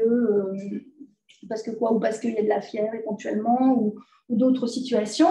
Et donc, en fait, on a une augmentation initiale dans ces cas-là. Donc, tout de suite après la transfusion, 1 heure après, vous avez un bon taux de plaquettes, et puis le rendement, le taux de plaquettes diminue progressivement. Et puis, il y a la destruction des plaquettes par anticorps. Et là, c'est immédiat. Vous faites après 1 heure votre rendement transfusionnel, enfin votre NUM, quoi, et vous voyez que vous avez déjà un taux presque équivalent au taux pré-transfusionnel. Donc voilà, c'est cinétique là. Alors que normalement, on doit être comme en haut, là, la courbe en haut, vous voyez. Alors, l'état réfractaire, donc il a une cause, la cause immunologique. Hein, ce n'est pas la plus fréquente, hein, mais enfin en hémato peut-être, mais en réanimation, par exemple, il y a plein de patients qui ont des très mauvais rendements plaquettaires du fait de toutes sortes de facteurs de risque qu'ils ont de casser les plaquettes. Donc, une cause immunologique, c'est-à-dire des anti-HLA, à vrai dire, hein, ne sera retenue qu'après élimination d'une autre cause. Donc, les autres causes, c'est de la fièvre. La fièvre, ça consomme des plaquettes, peu importe le mécanisme. La CIVD, évidemment, la splénomégalie, les grosses rates, hein, voilà. Les interférences médicamenteuses, il y a certains médicaments qui sont connus pour donc, diminuer les rendements plaquettaires. Et après, une fois qu'on élimine tout ça, on fait un bilan immunologique et on peut trouver des anti-HLA. Et on peut aussi, mais plus rarement, trouver des anticorps dirigés contre les antigènes spécifiques de la plaquette, les HPA, Human Platelet Antigen. Et donc, dans ces cas-là, eh bien, c'est là qu'on prescrit, alors là, évidemment, tout le monde prescrit des CPA HLA ou HPA compatibles. C'est-à-dire qu'on va choisir des plaquettes qui n'ont pas les antigènes HLA de la même spécificité que les anticorps du patient. Hein, c'est comme ça qu'on regarde. Donc, le fractionnement, alors évidemment, quand on a un état réfractaire, on pense à fractionner les plaquettes, c'est-à-dire à maintenir, surtout quand ça descend immédiatement, on essaie de maintenir en permanence un taux correct de plaquettes. Et en fait, on n'a pas d'autre solution parce que parfois, il y a tellement d'anticorps anti-HLA qu'il y a un état réfractaire qui est maintenu. Et dans ces cas-là, ce qu'on peut faire, c'est fractionner les doses. Alors, plutôt que de donner d'un coup 5, 10 puissance 11 plaquettes, on va donner en une fois, on va faire 3 transfusions dans la journée, de 2, etc., toutes les 8 heures, par exemple. Voilà. Donc, après, comment on fractionne? Il y en a qui fractionnent en donnant c'est pas vraiment du fractionnement, mais qui transfusent plus. Hein, et d'autres il y a vraiment des écoles pour ça, hein, de qu'est-ce qu'on fait dans cette situation. C'est quand même une situation assez stressante, il faut le dire, hein, parce qu'on est un peu démunis. Voilà. Donc, bon, c'est le fractionnement. Alors, maintenant, quand on donne des plaquettes, il y a toujours des globules rouges résiduels. Hein. Vous ne les voyez pas, ce n'est pas rouge, mais il y en a. Et ces globules rouges, ils peuvent être D positifs alors que le receveur est D négatif. Si c'est une femme qui est donc en dessous de 50 ans et donc qui peut avoir des enfants, eh bien, on ne veut pas qu'elle produise un anti-D à cause de plaquettes. Donc, on va donc, alors si on a des plaquettes résus négatifs, enfin ça c'est vraiment, si en plus on tenir compte de ça, on n'en trouve pas souvent, on n'en a pas beaucoup, hein, eh bien, voilà, si c'est possible, on lui donne du RH négatif, RH1, c'est-à-dire grand D négatif, et autrement, ce qu'on fait, c'est que,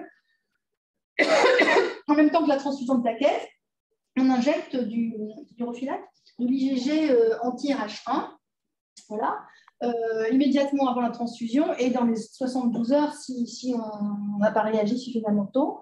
Voilà. Et puis ensuite, en cas de nouvelle transfusion de CP, de concentré de plaquettes D positif, là c'est des nomenclatures numériques des antigènes de groupe sanguin, RH1 ça veut dire D, c'est pas grave, eh bien on vérifie avec la RAI s'il y a toujours de l'anti-D circulant qu'on a injecté, et puis s'il n'y en a plus, on réinjecte à nouveau de l'anti-D.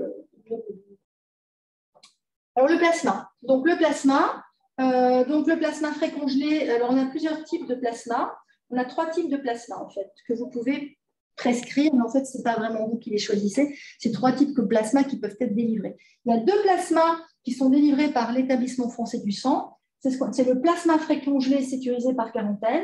Alors c'est quoi? C'est du plasma en général issu d'un don de sang total. Donc, c'est un don de sang total, on centrifuge, on a pris la couche de peau plaquettaire pour faire les plaquettes, les globules rouges pour faire le concentré de globules rouges et le plasma. D'accord? Il y a à peu près 200 millilitres comme ça de plasma. Un peu plus, ça dépend des donneurs. Et donc, ce plasma, eh bien, on le déleucocyte, on le congèle immédiatement et on le garde 60 jours.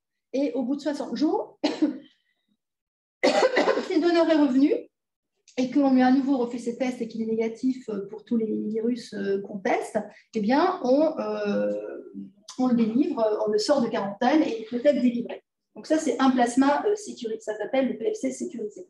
Un autre plasma, c'est le plasma frais congelé viro-atténué. C'est un plasma auquel on applique le même processus qu'aux plaquettes.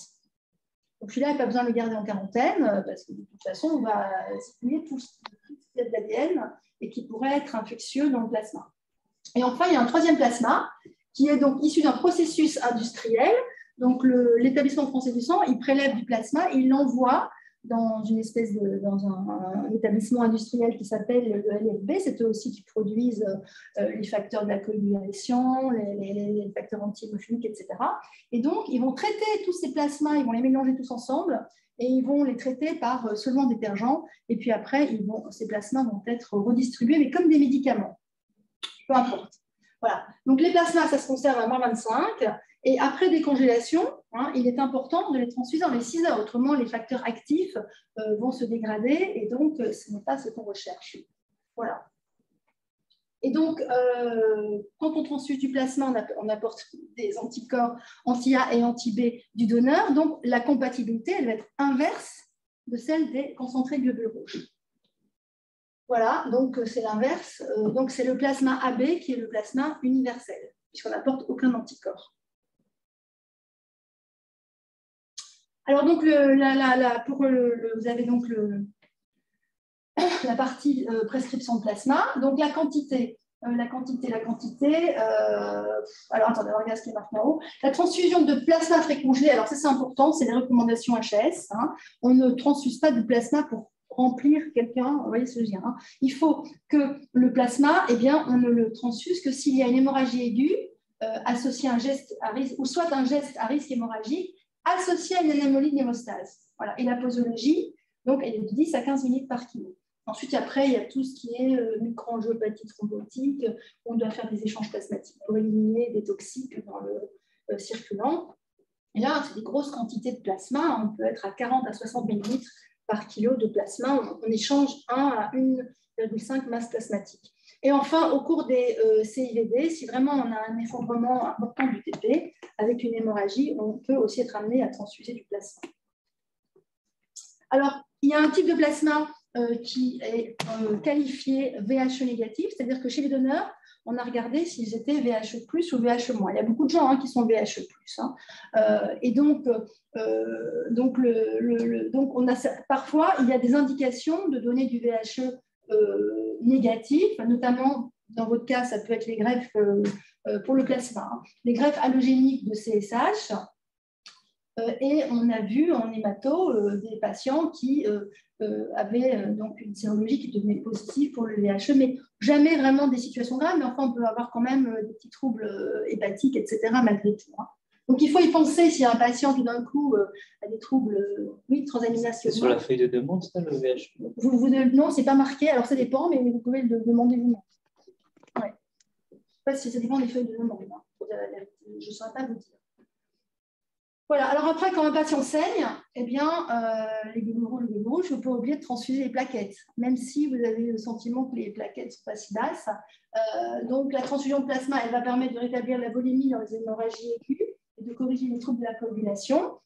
Et ensuite, il faut penser à transfuser un concentré de plaquettes à partir de 4 à 5 CGR transfusés. Donc, c'est dans les hémorragies, donc ce n'est pas dans votre cas des hématos en général. Hein. Voilà, alors après, il va falloir surveiller la transfusion. Donc, l'infirmière, c'est l'infirmière en fait qui surveille, elle doit être présente les 15 premières minutes de la transfusion en général. Donc, avant de transfuser, elle fait le contrôle ultime du malade, elle prend sa tension artérielle, sa température et elle revérifie ses constantes au bout de 15 minutes. Et en fait, qu'est-ce qui peut se passer dans l'immédiateté d'une transfusion? Vous pouvez avoir différents signes. Le patient peut faire un peu d'urticaire ou de prurite, peut faire ce qu'on appelle un syndrome frisson hyperthermique, mais à frissonner et à avoir chaud, hein, ou peut faire de la dyspnée, ou il peut faire de l'hypotension. Et tous ces signes, qui sont quand même assez non spécifiques, eh bien, ils doivent orienter vers les différentes complications transfusionnelles qui sont indiquées là.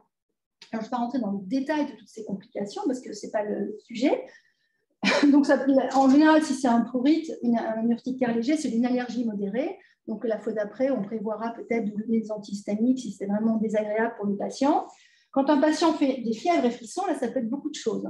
Ça peut être quelque chose qui n'a vraiment pas de gravité, c'est la réaction fébrile non hémolytique. C'est parce que quand on transfuse, eh bien, on amène aussi plein de substances additionnelles qui ne sont pas le principe actif. On amène des cytokines, on amène parfois de l'aine, des choses comme ça, enfin bref, des microparticules. Enfin, tout ça, ça peut donner des réactions chez le receveur, mais sans gravité. Mais il faut d'abord, avant de dire que c'est sans gravité, penser aux étiologies graves quand un patient est fébrile. D'abord, c'est les deux choses. Ça peut être une contamination bactérienne. Alors, avec les plaquettes, on n'en voit pour ainsi dire plus, mais on en voit encore, mais c'est rare, avec les concentrés de globules rouges. Et ça peut être une hémolyse aiguë, parce qu'une fièvre peut être un signe d'hémolyse aiguë. Voilà, donc il faut y penser. Hein. Après, quand il fait une dyspnée, ça peut être une anaphylaxie, ça peut être un œdème de surcharge, hein, donc un OAP de surcharge. Il faut penser aux patients âgés, c'est souvent ça. Ou alors, une complication qui est moins fréquente, mais qui se présente un peu comme avec une dyspnée chez le patient, c'est ce qu'on appelle le TRALI, c'est le Transfusion-Related Acute Lung Injury. TACO, c'est Transfusion Acute Circulatory Overload, donc c'est le OAP. Le TRALI, c'est une réaction immunologique, en fait, avec le produit. Certains donneurs ont des anticorps anti-neutrophiles. Et ces anticorps neutrophiles, ils ont un tropisme, bon, c'est comme ça, c'est la physiopathologie de cet accident, pour les neutrophiles des poumons, qui vont produire une espèce de réaction inflammatoire avec une extravasation, etc. Il va comme y avoir un poumon un peu noyé, si je puis dire. Et donc, c'est une réaction immunologique, en fait. Hein. Mais quand un patient a une dyspnée, c'est plus souvent un TACO que cette réaction immunologique. Voilà. Bon. Alors, juste pour vous donner quelques chiffres,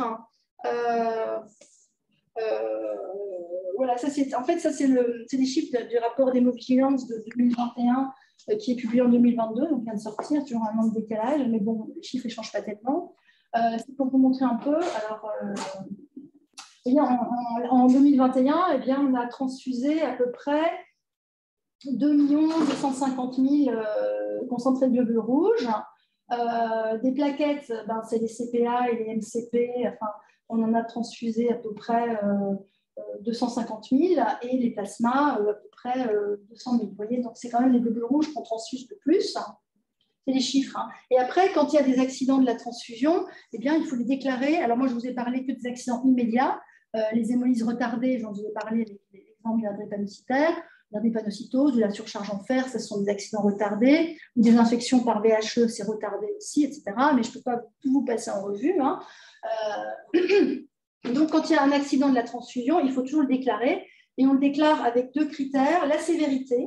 Donc, on va du grade 1 au grade 4, le grade 4 étant un décès, et le niveau d'imputabilité, c'est-à-dire est-ce que c'est ou non dû à la transfusion. Hein. Donc, en fait, NE ou 0 ou 1, bon voilà, hein, on n'est pas sûr que c'est dû à la transfusion. Ça peut être un patient qui fait une fièvre de manière concomitante, et voilà. Et quand c'est 2 ou 3, ça veut dire que l'imputabilité est probable ou forte. Et en fait, c'est surtout ça qui est important dans les déclarations. Alors ça, c'est pour vous montrer les EIR, ça veut dire événements indésirables au receveur. Donc, c'est les accidents de la transfusion chez le receveur, pour le dire autrement. Et là, vous avez, donc, vous voyez toute la liste des accidents. Et en fait, ce qu'on voit le plus souvent, c'est l'alloimmunisation isolée. Donc, c'est des patients qui produisent des anticorps de nouveau, mais qui n'induisent pas particulièrement l'hémolyse post-transfusionnelle. Ou bien, ça peut être production d'anti-HLA chez un receveur de plaquettes, production d'un n'importe quoi chez un receveur de globules rouges. Donc, c'est quand même fréquent, peut-être plus fréquent. Les allergies, ça vient en second, donc c'est sans gravité. Hein. Et les réactions fébriles non hémolytiques, c'est aussi ces accidents sans gravité. Mais vous voyez qu'en troisième position, c'est l'OAP, hein, de surcharge. Donc ça, c'est quand même un accident important. Et moi, ce dont je vous ai parlé tout à l'heure, c'est l'hémolyse drépanocytaire, vous voyez.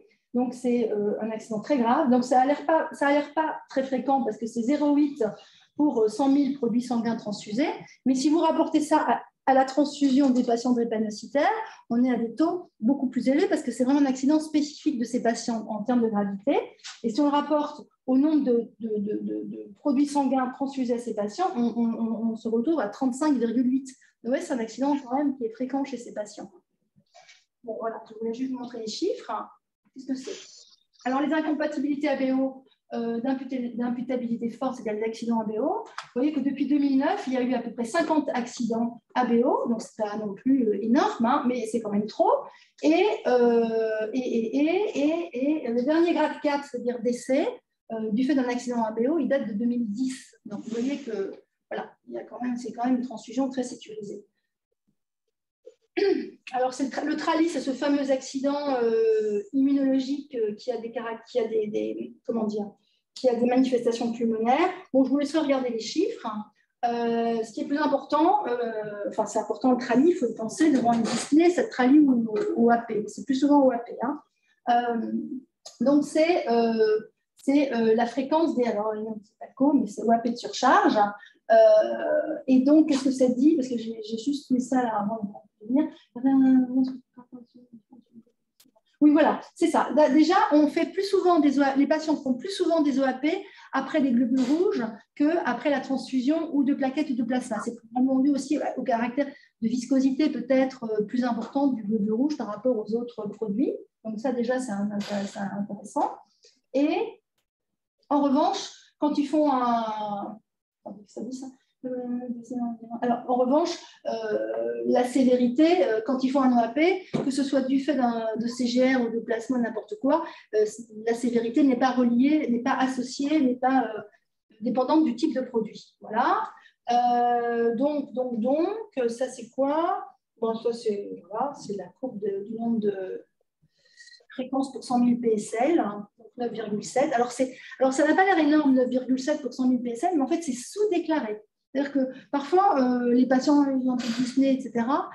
Mais bon, c'est comme un mal nécessaire, surtout en réanimation. Hein, donc, ce n'est pas déclaré. Hein. Voilà. Donc, qu'est-ce que ça dit?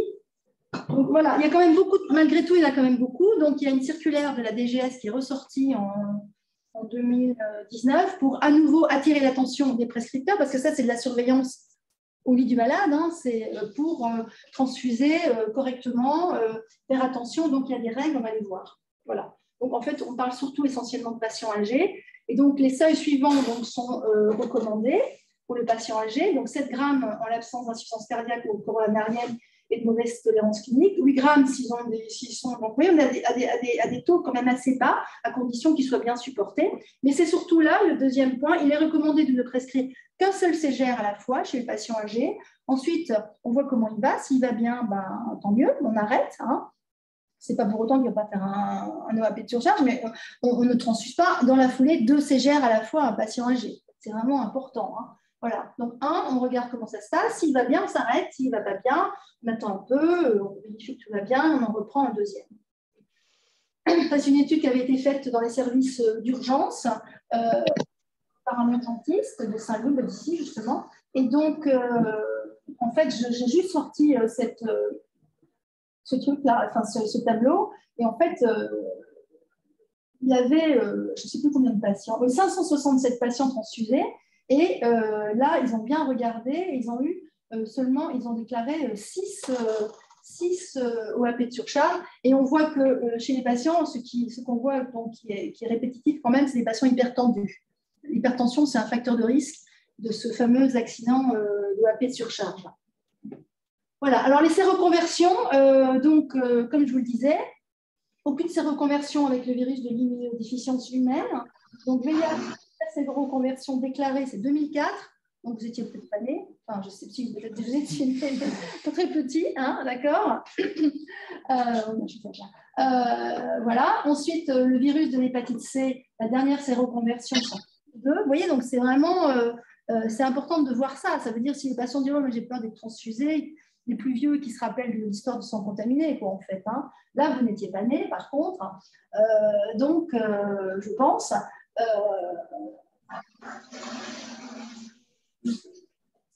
Et le VHB, dernière séroconversion en 2007. Hein, donc, voilà.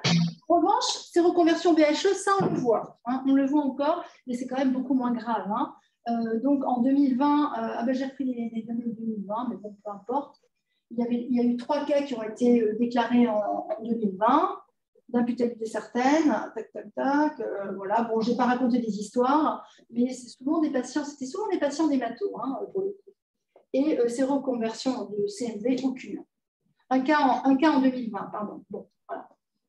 Qui est passé à l'AS, parce que pour la filtration, il peut y avoir des échecs de filtration, mais on ne sait pas spécialement. Hein, donc, ça peut, voilà.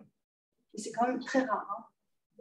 Alors, les incidents bactériens transmissibles, enfin, les transmissions de bactéries par la transfusion avec des accidents, on voit que les CPA et les MCP, c'est-à-dire les plaquettes, c'est presque, on n'a plus du tout d'accidents bactériens. S'il en reste, c'est uniquement avec les CGR et c'est quand même très rare aussi. Alors maintenant, si un patient il a des signes d'intolérance en cours de transfusion, qu'est-ce qu'il faut faire au lit du malade? Il faut tout de suite arrêter la transfusion. Il faut maintenir une voie d'abord. Il faut faire la déclaration, c'est pas urgent à la minute, mais il faut faire la déclaration à l'établissement de soins, à l'hémovigilance de l'établissement de soins ou de l'EFS ou du dépôt de sang. Et puis, il faut faire un bilan en fonction des signes. Donc, en fait, on a 2 bilans qui sont urgents, je dirais, parce que c'est 2 situations les plus graves. Hein. C'est le bilan d'hémolyse, si vous suspectez que votre patient fait une incompatibilité immédiate. Donc, un bilan d'hémolyse et vous envoyez des tubes aussi à l'EFS pour faire la RAI, le groupe APO, enfin toute une panoplie d'analyses pour savoir si on ne s'est pas trompé de poche. Puis on vérifie le contrôle ultime. Et ensuite, s'il y a de la fièvre, à partir de 1 degré de fièvre, à partir d'une augmentation de 1 degré au cours de la transfusion ou au décours immédiat, il faut suspecter un accident infectieux chez un patient. Et là, on prend le produit, on va l'ensemencer, et de même qu'on fait des hémocultures chez le patient, et on voit si on trouve les mêmes germes. Alors, à distance, maintenant, donc, ces fameuses hémolyses retardées dont je vous ai parlé, c'est 4 à 7 jours après la transfusion. C'est donc dû à la restimulation d'un anticorps qu'on ne connaissait pas dans les antécédents, parce que soit on n'a pas fait la RAI post-transfusionnelle, ou bien, ou bien qu'on n'a pas le dossier, j'en sais rien, situation, on ne le connaissait pas. Donc, on le restimule. Alors, comment on évite l'immunohémolyse retardée? Il y a les règles de phénocompatibilité. On sait que le RHKL, c'est ce qu'il y a de plus immunogène, dont je vous ai parlé. Ça, c'est très important, c'est la connaissance de l'historique des patients, le dossier transfusionnel, et c'est de faire aussi une RAI post-transfusionnelle. Un patient qui est transfusé pour une première fois, admettons, je ne sais pas, une femme jeune, on va lui donner du phénotype RHKL, mais elle ne va pas être compatible dans les autres systèmes du groupe sanguin. Et tout le monde peut s'immuniser, mais bon, pas tout le monde, mais ça peut arriver. Et donc, ce qu'on souhaite, nous, c'est qu'il y ait une RAI, une prescription de RAI post-transfusionnelle à la sortie. Quand le patient il sort, il faut qu'il ait sa prescription. La problématique, c'est que s'il va dans un labo privé, puis qu'il revient sans son résultat, ça ne sert à rien. Hein. Donc, voilà. Et comme ça, parce qu'en fait, l'immunisation primaire, les anticorps, ils apparaissent au bout de 3 à 4 semaines. Il faut vraiment les choper, quoi. C'est pas, voilà. Et donc, si on les chope, eh ben, on met dans le dossier transfusionnel et la fois d'après, on en tient compte, comme ça, on ne les restimule pas. Et puis, il y a la surcharge en fer dont je vous ai parlé.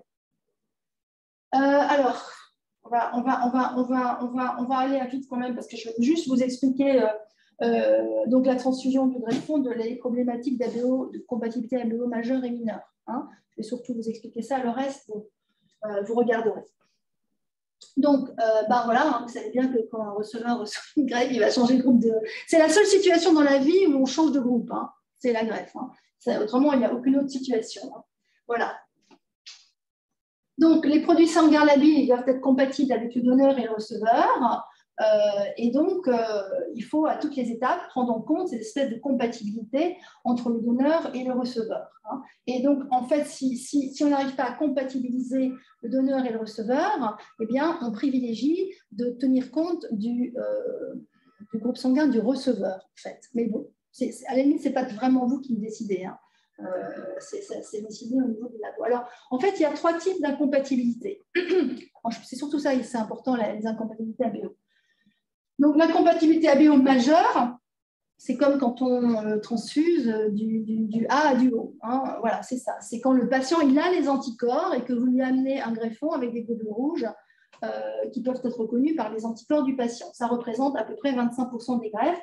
Donc, c'est quand on a un greffon A et qu'on transfuse à du O, un greffon B à du O, du AB à du O, bon, vous avez toutes les possibilités. Donc, ça, c'est l'incompatibilité majeure. L'incompatibilité mineure, c'est l'inverse. C'est quand c'est le greffon qui a les anticorps et les globules blancs du greffon qui produisent éventuellement les anticorps, qui sont immunocompétents, et le patient, il a ses globules rouges. Ça, c'est l'incompatibilité mineure. Et puis, c'est 25%. Et dans 50% des cas, eh bien, vous avez les deux. Évidemment, c'est dans les cas d'incompatibilité. Après, vous avez évidemment de l'identité ABO dans certaines greffes. Hein. Quand vous avez une incompatibilité majeure, vous avez un risque. Le risque immédiat, c'est quoi? C'est qu'il y ait une hémolyse des globules rouges du donneur, puisque le patient que vous greffez, il a des anticorps, la poche de CSA, vous savez qu'il est rouge, hein, et donc vous pouvez hémolyser les globules rouges du donneur, enfin le patient. Donc, comment on va prévenir? Eh bien, si on va titrer systématiquement chez tous les patients greffés ces anti-A et ces anti-B, et à partir d'un titre élevé, je ne sais plus combien c'est, 64, je ne sais plus exactement. Enfin bon, il y a des règles. À partir de certains titres, eh bien, on va considérer que ça peut avoir un impact sur les globules rouges du greffon. Et ce qu'on peut faire, c'est qu'on va désérythrocyter la moelle. On va enlever les globules rouges, on va les laver, etc. Problématique de ces manips, c'est qu'on perd des cellules souches. Hein, voilà. Alors ça, c'est le problème immédiat. Mais il peut aussi avoir un problème retardé. C'est l'érythroblastopénie. Ça veut dire quoi? Eh bien, en règle, les anticorps du donneur, du patient, pardon, ils vont finir par disparaître, si vous voulez. Mais ça peut être relativement long avant qu'ils disparaissent, et donc ils peuvent donc retarder en fait la sortie d'aplasie du patient. Et ça peut durer parfois un certain temps. Alors, il n'y a pas de prévention, il faut être patient. Alors, il y a des protocoles éventuellement qui, au bout de 120 jours, s'il y a toujours des anticorps, eh on donne du rituximab. Voilà. Donc, et puis, ça oblige à transfuser le patient, en fait, surtout. Hein. Alors, maintenant, l'incompatibilité mineure, le risque immédiat, c'est l'hémolyse des globules rouges du patient qui va dépendre du type des anticorps du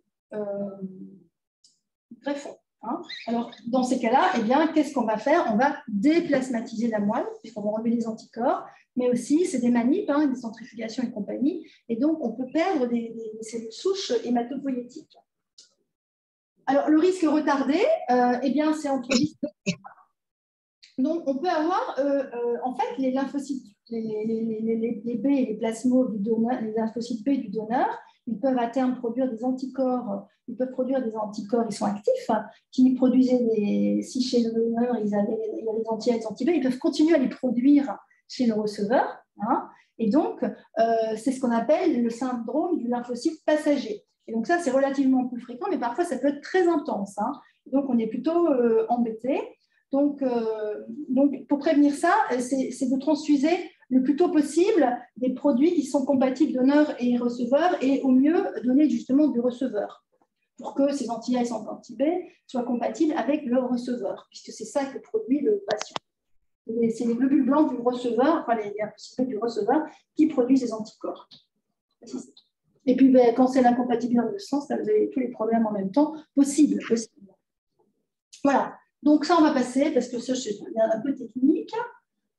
l'écart de groupe. Bon, juste pour dire que quand un patient a une greffe, après on change sa carte de groupe, évidemment, il faut bien déchirer la vieille, hein, qui voilà, ne traîne plus, et il a une carte de groupe particulière qui explique son nouveau groupe sanguin, comment était le donneur, ce qu'on doit lui transfuser pour les plaquettes, le plasma, etc. Peu importe.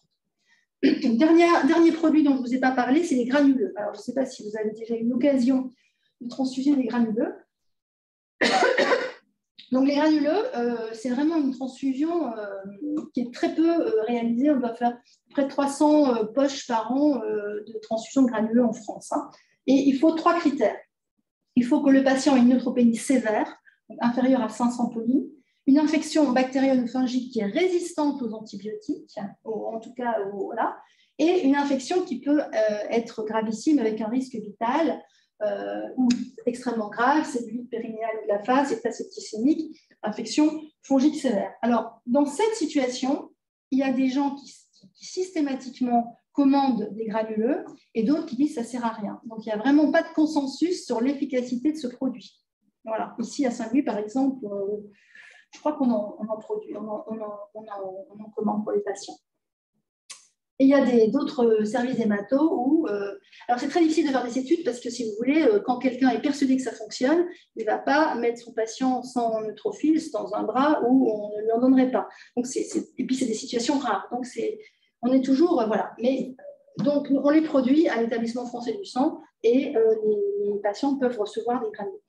Voilà. Donc, à retenir, l'indication transfusionnelle, bien, il est RECO-HAS, mais il y a des seuils, avec des seuils, vous l'avez vu, et la tolérance clinique, c'est important pour la transfusion des concentrés de globules rouges. Il y a une prescription et des analyses réglementaires. Il y a des protocoles transfusionnels qui sont adaptés. Si vous avez le moindre doute, vous ne savez pas où cocher et tout, bah, vous appelez le biologiste de l'EFS, il va vous dire ce qu'il faut faire, hein, et puis c'est tout. Bon, il vaut mieux appeler que cocher n'importe comment et que le technicien rappelle, il perd du temps en fait. Hein.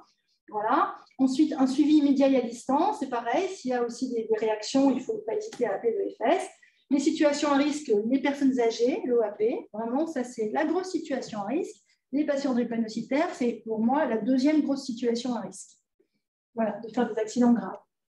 Les greffes de CSH, un suivi particulier avec des consignes transfusionnelles évolutives et surtout une très bonne communication dans le comité de greffe. Justement, on regarde les anticorps anti-A et B du patient, enfin, peu importe, on regarde toutes les problèmes, enfin, en tout cas, du côté de l'EFS, on regarde toutes les problématiques qui pourraient arriver et on prévoit les protocoles transfusionnels adéquats. Puis la thérapie cellulaire, c'est là où on va décider de déplasmatiser, des érythrocytés, etc., etc. Voilà, je pense ça en avoir beaucoup plus. Est-ce que vous avez des questions? Je peux aller trop vite, hein? Voilà. Il n'y a pas de questions? Vous avez compris? Vous avez déjà tous prescrit des produits? Bon, ben c'est bon, alors je fais des révisions. Bon, si vous avez des questions qui vous venaient, il y a mon mail là, sur le cours. Et si vous voulez prendre le cours, vous pouvez le prendre. Voilà. Je l'enverrai. Très bien. Bon, bah écoutez, bon courage. Merci. Merci. Voilà, donc...